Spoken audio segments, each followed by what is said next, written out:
The story that has never been successfully refuted, even though it's now a 5-year-old story, that's clearly a deportable offense. Is there an investigation into that? You know, I just got advised by a fraud investigator the other day on that. I asked the question, who reviewed the file, and says, there was immigration fraud involved. The statute of limitations became an issue in the last 4 years when this was first brought up. Before we get into the full clip, let's take a moment to understand why this moment is getting so much attention right now. Former ICE Director Tom Homan has been one of the most outspoken figures in the national debate over immigration enforcement. For years, he has argued that immigration laws should be applied consistently, regardless of political pressure or public controversy. Supporters see him as someone willing to confront issues directly. Critics say his rhetoric can inflame an already tense debate about immigration in America.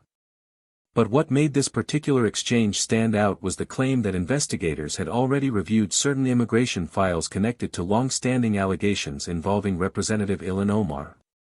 Those allegations have circulated online for years, but they have also been widely disputed, debated, and examined by journalists and investigators.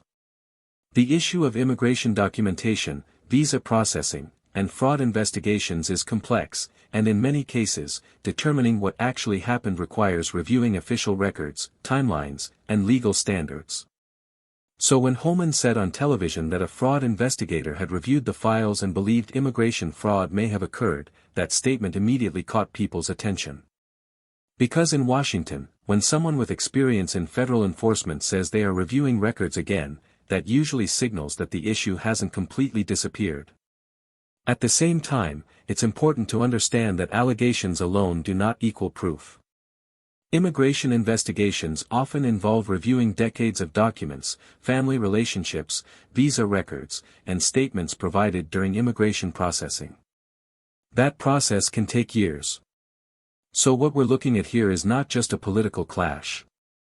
It's part of a much larger conversation about immigration law, enforcement authority, and how past allegations are handled when they resurface in the political arena. Now let's watch the moment that started this entire debate. All of that. Here's Ilhan Omar on our immigration system under this president and the job that you're doing. This is certainly not what the founding fathers of the American dream were thinking about when they said, that when they set out to write the Constitution. Unlike the Biden administration, we're following the Constitution. We're enforcing the law. We're not ignoring the law. And you're right. The proper, assimilation is important, and it's going to be required. Not only that, when they come here on their legal program, they're required to be self-sufficient. They have to prove they're self-sufficient. So a lot of them, first thing they're doing to get here is get on the public dole. President Trump put his foot down, and like I said earlier, we're doing a deep dive on thousands and thousands of files, and we'll hold people accountable. And I'm so tired of them pulling the race card all the time, right. Because we're doing this racist. ICE has arrested people from 180 different... Trump mentioning the Daily Mail reporting from 2020 that Ilhan Omar married her brother to get into the country. This was last week. Take a listen. Look at their nation. Look how bad their nation is. It's not even a nation. It's just people walking around killing each other. They've taken billions and billions of dollars. They have a Representative Ilhan Omar, who they say married her brother. It's a fraud. Calls that a fraud. It's a story that has never been successfully refuted, even though it's now a 5-year-old story. That's clearly a deportable offense. Is there an investigation into that? I just got advised by a fraud investigator the other day on that. I asked the question, who reviewed the file, and says, there was immigration fraud involved. The statute of limitations became an issue in the last 4 years when this was first brought up. Who was president? Who ran DOJ? So pulling the records now, pulling the files, and we're looking at it. But this fraud investigator, who I know personally, one of the best fraud investigators in HSI, Homeland Security Investigations, said there's no doubt he reviewed the file. So I'm running that down this week, matter of fact, and we'll see. It's tremendous that, and according to the Secretary, Kristi Noem of DHS, she said nearly 50% of the visas are fraudulent in this community. That would mean that half the Somali refugees are here in some way illegally. What's going to happen? Is something actually going to happen? Are there going to be people stripped of their visas, deported? Are we going to see that? Absolutely. I mean, those days are over. Thank God President Trump's in the White House. We're going to look at all of them.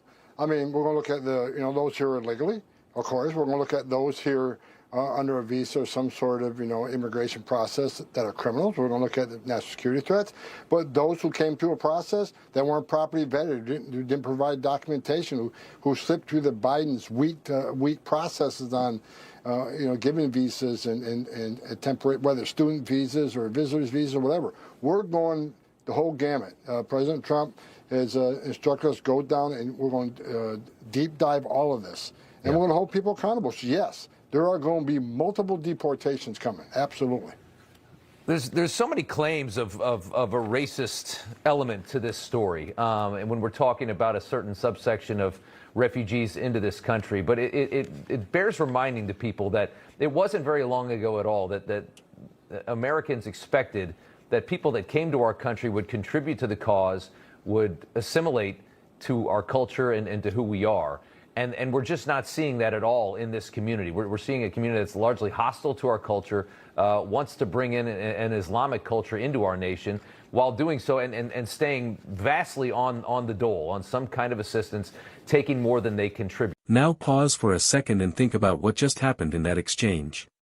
Tom Homan didn't simply dismiss the allegations as political noise. Instead, he suggested that an investigator had already reviewed the files and believed there were signs of immigration fraud, though he also acknowledged that legal timelines like the statute of limitations could complicate any potential action. That detail matters.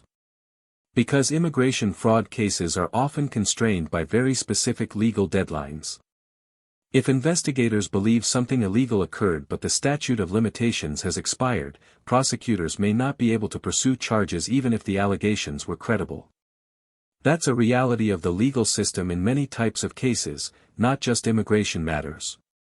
At the same time, Homan also said they were pulling records and reviewing files again, which suggests that investigators may still be examining the documentation surrounding the case. And that's where the debate quickly becomes political. Supporters of Homan argue that immigration laws should apply equally to everyone, including elected officials. Critics argue that many of these claims have already been reviewed in the past and that repeating them risks spreading unverified narratives. In today's political climate, those two perspectives collide constantly. On one side, you have people demanding strict enforcement of immigration law and accountability for any possible fraud. On the other side, you have people warning that political figures can become targets of repeated allegations even after investigations have been conducted. And when those debates happen on live television, they spread rapidly across social media and news coverage. Which is exactly what we're seeing right now. So where does this story actually leave us? What Tom Homan raised in this interview highlights something bigger than one political dispute. It touches on a broader national argument about immigration enforcement, accountability, and how allegations are investigated in the public sphere. In the United States, immigration fraud is treated as a serious offense under federal law. But proving those cases requires clear evidence, legal review, and often years of investigation. And when those issues involve public officials, the scrutiny becomes even more intense. For supporters of Homan's approach, the message is simple: immigration laws should be enforced consistently, and any credible allegation deserves to be examined carefully. For critics, the concern is that politically charged claims can spread quickly, sometimes without enough verified evidence to support them. Both sides believe they are defending the integrity of the system. And that is exactly why moments like this generate such strong reactions online and in the media.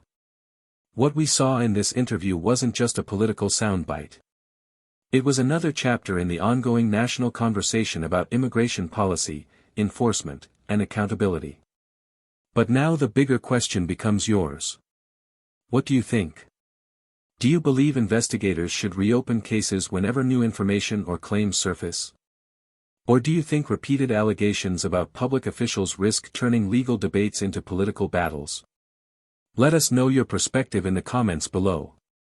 And if you want more breakdowns of major political moments, congressional hearings, and the debates shaping Washington right now, make sure you subscribe and turn on notifications so you never miss the next story. Because the conversation about immigration policy in America is far from over.